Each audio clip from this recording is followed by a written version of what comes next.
Questo è un parco che offre veramente tanto. Questo è proprio il posto perfetto per costruire un villaggio preistorico.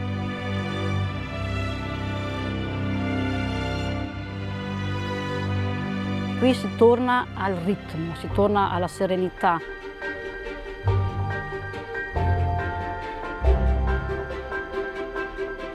Un sacco di gesti antichi recuperati.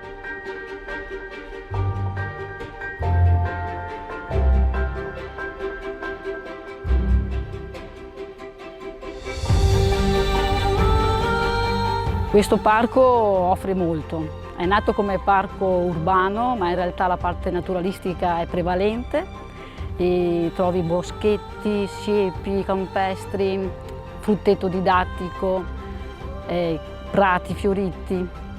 Ed è un posto in cui è facile perdersi in chilometri di sentieri, delimitato da corsi d'acqua e ovviamente un habitat così è ricco di animali.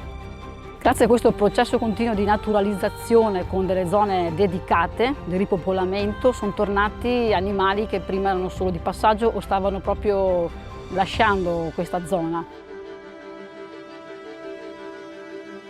Abbiamo potuto ricostruire questo villaggio fedelmente basandoci sui dati archeologici, quindi anche a livello accademico e scientifico è un villaggio che viene assolutamente riconosciuto a livello nazionale ed internazionale.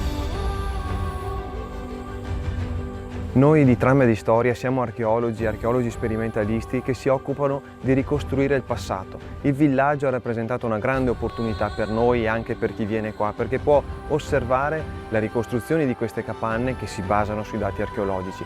Per farle abbiamo utilizzato le stesse tecniche che impiegavano in preistoria, nell'età del bronzo, gli stessi materiali, ovviamente calibrandoli, adattandoli alle norme sulla sicurezza del giorno d'oggi.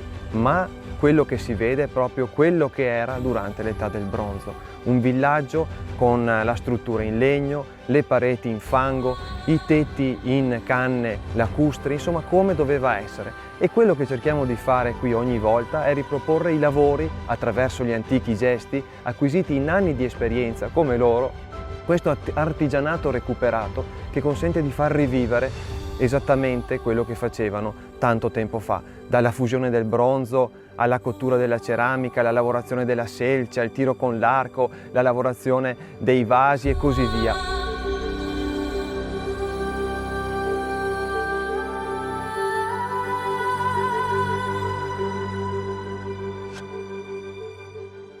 Questo è un parco che offre veramente tanto, da chi vuole venire semplicemente a passeggiare, a chi vuole trovare un luogo proprio dove tornare al contatto con la natura, riprendere il proprio ritmo.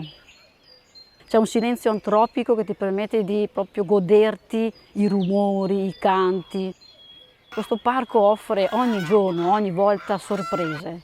E perché ti passa il picchio rosso o senti da lontano il picchio verde, le anatre, l'acqua, i colori cangianti nello stesso momento perché magari c'è un po' di vento. È un posto che regala emozioni, anche a chi non le vuole, quando esci non sai come quando sei entrato. E questo è proprio anche la bellezza di un posto così. Quello che cerchiamo di fare da sempre è poter consentire alle persone che ci vengono a trovare a tornare a casa con la felicità. Come diceva un grande geografo del passato di fine Ottocento, Élisée Reclus, vivificate la scienza attraverso la bontà, animatela con un amore costante per il pubblico. Questo è l'unico modo per renderla produttrice di felicità. Il parco, il cui slogan da sempre per noi era il parco di tutti e per tutti, oggi vediamo che è proprio così, perché sta catalizzando l'interesse dallo studente laureando che viene di sabato a studiare, alle coppiette di giovani, famiglie, anziani che lo vivono quotidianamente, ma anche da tutto il territorio vengono qui per vivere una giornata a contatto con la natura, passeggiare, andare in bicicletta, correre, abbracciare gli alberi.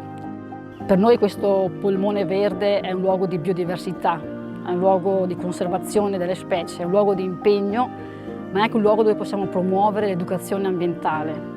promuovere la comunicazione, l'informazione, la ricerca ambientale e soprattutto essere noi insieme a tutti protagonisti di un piccolo cambiamento che ci porta a considerare questi luoghi non più come necessari da difendere, ma da proporre e promuovere sul territorio.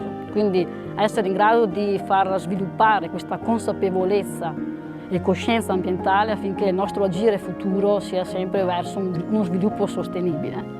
Questo qui possiamo vederlo come il testimone di un paesaggio che è stato e un luogo di speranza e di semi di futuro.